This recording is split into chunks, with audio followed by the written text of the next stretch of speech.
Hi, I'm Cindy Halpern. I'll be honest with you, I hesitate doing a YouTube on this because this is a subject that brings a lot of heated emotion. Talking about the state of Israel and the attacks on it from Gaza.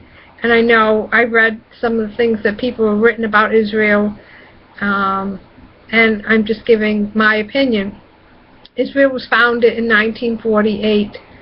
A lot of people survived the Holocaust and came to Israel to find refuge because Europe, frankly, didn't want Jews, and they proved that by putting them in the gas chambers, the extermination camps. And when I went to Poland, I saw all the killing fields. So Jews were not wanted in Europe, and so Israel was founded. Actually, a lot of Jews came to Israel in the 1890s, and of course there's always been a Jewish establishment there under foreign rule, the British, the Turks, the Crusades. Jews have always been there, just maybe in smaller numbers. But I guess my point is Europe did not want the Jews, and Jews founded a modern state. And the world is not satisfied with that either. They didn't want them in Europe, and they don't want them in Israel either. And it's a vicious form of anti-Semitism, saying that people have no place anywhere. So what the Palestinian terrorists are doing are trying to exterminate the Jews by throwing rockets, 200 rockets, and then by giving them Gaza, which we hope they would build a state, instead they're using it as a terrorist base. And I don't understand the world. I don't understand. They're not seeing the Jews run for cover. They're not seeing the rockets being fired into Israel. Even further, Jerusalem and Tel Aviv, who were not target areas, are now target areas because of Gaza. And someone like, well, I can't mention his name, but he's a famous reporter. I can't understand, you know, they see these Palestinian terrorists strap bombs to their children, which is child abuse. And yet the world are blaming the Jews, and it's just a very old-fashioned form of anti-Semitism, saying you're anti-Israel, but you're really anti-Jewish, is what you're really saying, that the Jews don't have a place for a state of their own. And so that's, you know, the Arabs have all these countries in the Middle East. They have Egypt and Iran and Iraq, and they have Turkey, and they have Syria and Afghanistan, and they have many countries.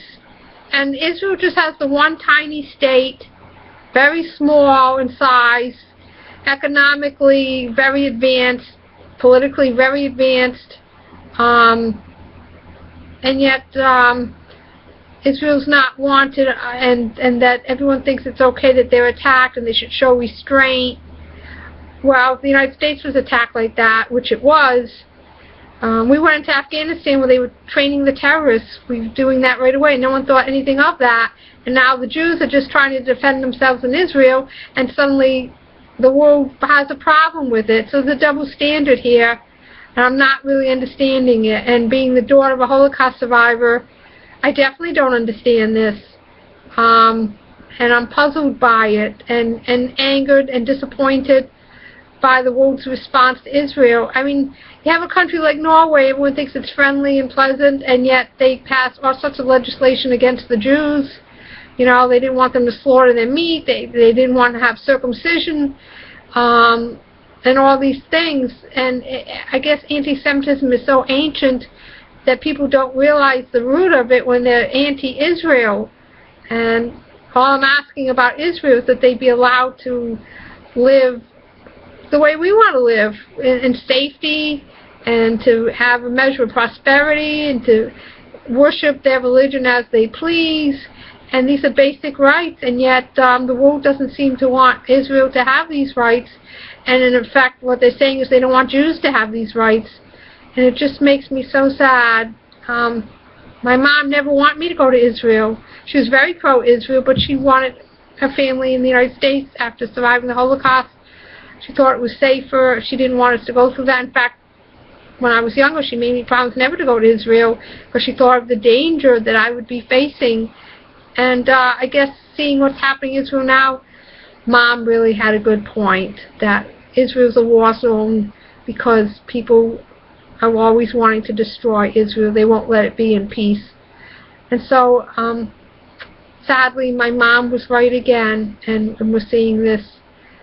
And I don't know what's going to happen. I just hope Israel will continue to defend herself and be able to control her borders and stop the killing by the Palestinian terrorists. And I'll just leave it on one final note. There was a Palestinian professor who took his students to Auschwitz, and he wanted to show history, and he got in trouble with his labor union. He wasn't even a member, but they censored him, and he was just trying to educate his people about the Holocaust, which is the right way to go. He's trying to do education and not violence, and his society censored him and didn't want him to do that. So I'm sorry to say the Palestinians have a long way to go. Instead of strapping bombs onto their children, they should be educating the children and nurturing their children. And they're not. They're just creating a whole society of hatred. And that's all they're about. They're about hatred. And until they move beyond that, from what I can see, they will never be a nation.